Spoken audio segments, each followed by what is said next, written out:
हमारे साथ एक एक्सपर्ट भी हैं, doctor Sejal Desai, consultant gynaecologist हैं सरला हॉस्पिटल में। तो please welcome doctor Desai.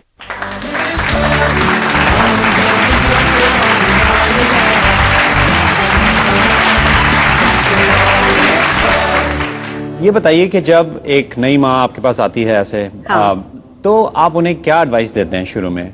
Actually जब ये शुरुआत में आते हैं, आई थिंक जो फर्स्ट कंसल्टेशन होती है, सबसे लंबी एडवाइस तभी होती है क्योंकि पर्टिकुलरली इंडिया में बहुत से मिथ्स है जो प्रेगनेंसी के साथ एसोसिएटेड है कि हमें ये नहीं करना है, ये नहीं करना है।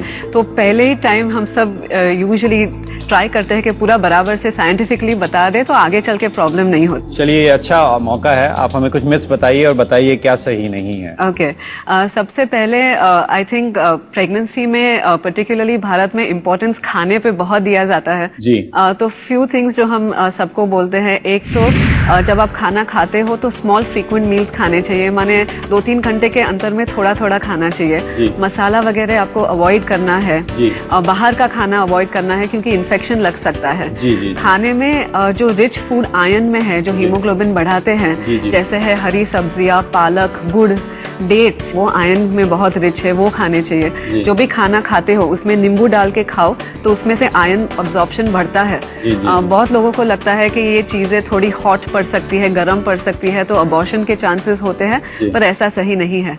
ये बताइए, लेकिन कुछ ऐसी भी मिथ्स हैं कि बहुत सारा घी खाना चाहिए, उससे लुब्रिकेशन हो जाता है, ये सही है? आई थिंक जैसे ही डिलीवरी की डेट नजदीक आती है, सब लोग बोलते हैं कि आज मैंने 1 चम्मच घी खाए। तो मैंने बोला क्यों? नहीं, उससे बच्चा नीचे आ जाएगा। हमने बोला ये बिल्कुल बिल्कुल गलत है, क्योंकि जो आप घी खाते हो वो वजाइना में पहुंचता ही नहीं है कि बच्चा नीचे आ जाए। इनफैक्ट उससे सिर्फ कोलेस्ट्रॉल बढ़ता है और उसकी कुछ भी एडवांटेजेस नहीं है। जैसे बेली का शेप देख के हमें समझ में आता है कि बॉय है कि गर्ल, ऐसा सही है क्या? बिल्कुल सही नहीं है। I wish it was true. I think pregnancy का जो शेप है वो बॉडी के टोन पे डिपेंड करता है, और जो मदर का टोन है उस हिसाब से पेट निकलता है या नहीं निकलता है। बहुत से लोग कंप्लेन करते हैं मेरा अभी 2 मंथ हुआ है और मैं इतनी बड़ी दिख रही हूँ, या द अदर वे अराउंड के मैं 7 महीने में हूँ और मुझे कोई बोलता ही नहीं है, कुछ तो गड़बड़ है। But actually that's not true at all. I think सबसे ज्यादा में तो ऑल्सो एक्सरसाइज ओरिएंटेड है। बहुत से लोगों को भारत में लगता है कि नहीं, एक बार प्रेगनेंसी डिटेक्ट हो गई आप एकदम संभाल के चलो, ये नहीं करो, वो नहीं करो, काम छोड़ दो। ये बिल्कुल गलत बात है। एक्चुअली प्रेगनेंसी को जितने हम नॉर्मली या नेचुरली लेंगे उतनी अपनी प्रेगनेंसी और पोस्ट प्रेगनेंसी अच्छी जाएगी। इंडिया में मैटरनल मोर्टेलिटी रेट, यानी कि बर्थ देते समय माँ की मौत बहुत हाई है। तो ऐसा क्यों है और हम इसको कैसे कम कर सकते हैं? Maternal mortality rate unfortunately India में वन ऑफ द हाईएस्ट है डेवलपिंग कंट्रीज में अभी भी, और वो बहुत एक्चुअली शर्म की बात है। यूजुअली जो हम इंडिया को डिवाइड करते हैं अर्बन एरियाज में और रूरल एरियाज में, जो शहर है उसकी मैटरनल मोर्टेलिटी रेट अभी इतनी हाई नहीं है और डेवलप कंट्रीज से एट पार आती है। पर्टिकुलरली जो मेट्रो सिटीज है जैसे मुंबई, दिल्ली वगैरह, जो गाँव है जहाँ अपनी सबसे ज्यादा पॉपुलेशन रहती है, वहाँ पे अभी भी मोर्टेलिटी बहुत हाई है। एक तो वो लोग केयर के लिए जाते ही नहीं है। पूरा जो एंटीनेटल जो पीरियड होता है 9 महीने का, उसमें मिनिमम भारत सरकार ने बोला है कि 3 विजिट्स मिनिमम होने चाहिए, एटलीस्ट 2 या 3 सोनोग्राफी होने चाहिए। आपको आयरन की गोलियां खानी है, कैल्शियम की गोलियां खानी है, ये कुछ भी फॉलो नहीं करते हैं।